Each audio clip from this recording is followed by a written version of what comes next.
السلام علیکم۔ میں امید کرتی ہوں کہ آپ خیریت سے ہوں گے۔ آپ جانتے ہیں کہ دنیا میں رزق دینے والا اللہ تعالیٰ ہے اور اللہ تعالیٰ نے رزق کے مختلف وسیلے بنائے ہیں۔ ان وسیلوں کو حاصل کرنا ہمارا کام ہے۔ ہم کیسے ان وسیلوں تک رسائی حاصل کر سکتے ہیں یا ان میں حائل رکاوٹوں کو کس طرح ہم دور کر سکتے ہیں، آج ہم اس بارے میں بات کریں گے۔ بعض اوقات انسان پیسہ ہونے کے باوجود بھی پریشان رہتا ہے، اس کے رزق میں برکت نہیں ہوتی۔ وجہ کیا ہے کہ وہ لوگ نماز نہیں پڑھتے۔ ہمارا پہلا وسیلہ کیا ہے کہ ہم نماز پڑھیں، اس سے ہمارے رزق میں برکت ہوگی۔ دوسرا مسئلہ یہ ہوتا ہے کہ انسان خطاؤں کا پتلا ہے، اس سے گناہ سرزد ہو جاتے ہیں اور اس کو پتہ بھی نہیں چلتا۔ ہمیں اللہ تعالیٰ سے توبہ کرتے رہنا چاہیے۔ انسان گناہ کرتا ہے اور اس کے بعد توبہ نہیں کرتا، جس کی وجہ سے اس کے رزق میں تنگی آ جاتی ہے۔ تو اس لیے ہمیں چاہیے کہ ہم زیادہ سے زیادہ استغفار پڑھیں، اللہ تعالیٰ سے اپنے گناہوں کی معافی مانگیں۔ جو انسان زیادہ سے زیادہ استغفار کرتا ہے، توبہ کرتا ہے، اس کے رزق میں اضافہ ہو جاتا ہے اور اللہ اسے ایسی جگہ سے رزق دیتا ہے جہاں سے اس نے کبھی سوچا بھی نہیں ہوتا۔ تیسرا مسئلہ یہ ہوتا ہے کہ ہمارے پاس دولت تو ہوتی ہے لیکن ہم صدقہ نہیں دیتے۔ اللہ تعالیٰ کے دیے ہوئے مال کو اللہ تعالیٰ کی راہ میں خرچ نہیں کرتے۔ اس لیے اگر آپ کو رزق کی تنگی ہے یا آپ کے رزق میں برکت نہیں ہے تو آپ کو چاہیے کہ صدقہ دیں۔ اللہ تعالیٰ نے فرمایا ہے تم اللہ تعالیٰ کی راہ میں جو خرچ کرو گے اللہ اس کا بدلہ دے کر رہے گا۔ انسان جتنا دوسروں پر خرچ کرے گا اللہ اسے 10 گنا بڑھا کر دے گا۔ چوتھا جو مسئلہ آتا ہے وہ یہ ہے کہ ہم پرہیزگاری اختیار نہیں کرتے، گناہوں سے بچنے کی کوشش نہیں کرتے۔ جو تقوی اختیار کرتا ہے، جو لوگ گناہوں سے دور رہتے ہیں، اللہ اس کے لیے آسمان سے رزق کے دروازے کھول دیتا ہے۔ پانچواں مسئلہ یہ ہوتا ہے کہ ہم فرضی عبادت تو کر لیتے ہیں لیکن نفلی عبادت کو اتنی اہمیت نہیں دیتے، جبکہ ہمیں نفلی عبادت کرنی چاہیے، کثرت سے نفلی عبادت کرنی چاہیے۔ جو لوگ زیادہ سے زیادہ نفلی عبادت کرتے ہیں اللہ ان پر تنگ دستی کے دروازے بند کر دیتے ہیں۔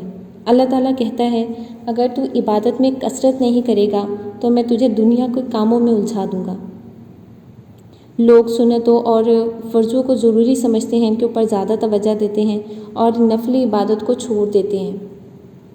اس لیے ہمیں چاہیے کہ ہم نفلی عبادت کو بھی اتنی ہی اہمیت دیں جتنی ہم فرض نمازوں کو دیتے ہیں، اور اس سے رزق میں تنگی نہیں ہوتی۔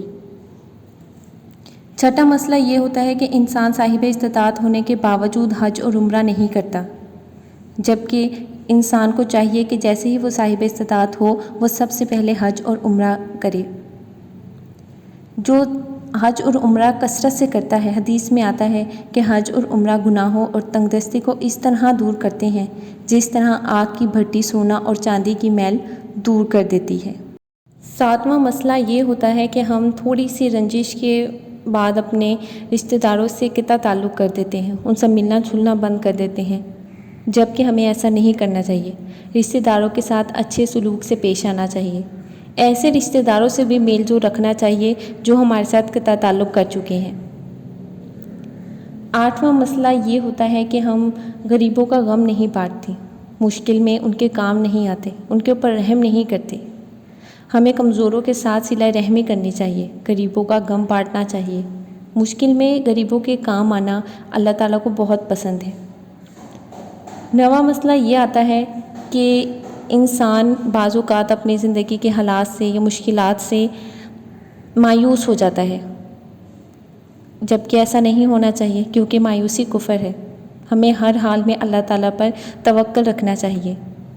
ہمیں یہ یقین ہونا چاہیے کہ اللہ تعالیٰ ہمیں ضرور رزق عطا کرے گا۔ جو شک کرے گا تو وہ پریشان ہی رہے گا۔ 10واں مسئلہ یہ ہے کہ انسان کو شکر ادا کرنا چاہیے جو اسے نعمتیں دی گئی ہیں، انسان ان کا شکر ادا نہیں کرتا۔ جو اللہ تعالیٰ کا شکر ادا کرتا ہے اللہ اس کے لیے رزق کے دروازے کھول دیتا ہے، اور جو ناشکری کرتا ہے اس کے لیے بند کر دیتا ہے۔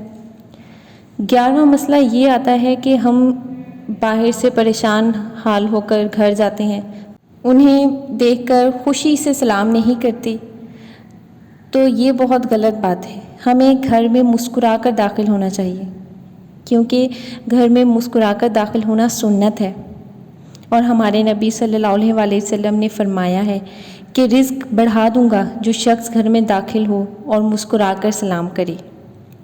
12واں مسئلہ یہ ہوتا ہے کہ ہم اپنے ماں باپ کی فرما برداری نہیں کرتے۔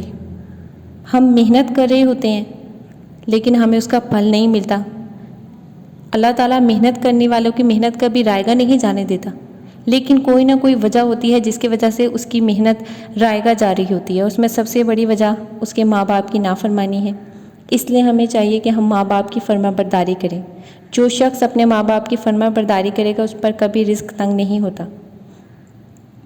13واں مسئلہ یہ ہے کہ ہم دنیاوی کاموں میں الجھے رہتے ہیں اور ہم باوضو نہیں رہتے، جبکہ ہمارے لیے زندگی میں سب سے ضروری اور اہم یہی ہونا چاہیے کہ ہم ہر وقت باوضو رہیں۔ جو شخص ہر وقت باوضو رہتا ہے، نیک نیت ہو اس کی، تو اس کے گھر میں رزق کی کمی ہو ہی نہیں سکتی۔ 14واں مسئلہ یہ ہوتا ہے کہ ہم نماز چاشت ادا نہیں کرتے، جو کہ ایک نفلی نماز ہے، اور حدیث میں آتا ہے کہ چاشت کی نماز رزق کو کھینچتی ہے اور تنگ دستی کو دور بھگاتی ہے، تو اس لیے ہمیں چاہیے کہ ہم نماز چاشت جو ہے ادا کریں۔ 15واں مسئلہ یہ ہے کہ ہم نماز کے بعد قرآن پاک نہیں کھولتے۔ ہمیں قرآن پاک کی تلاوت کرنی چاہیے، باقاعدگی سے کرنی چاہیے، اور قرآن پاک میں سے روزانہ سورہ واقعہ پڑھنی چاہیے، اس سے رزق میں برکت ہوتی ہے۔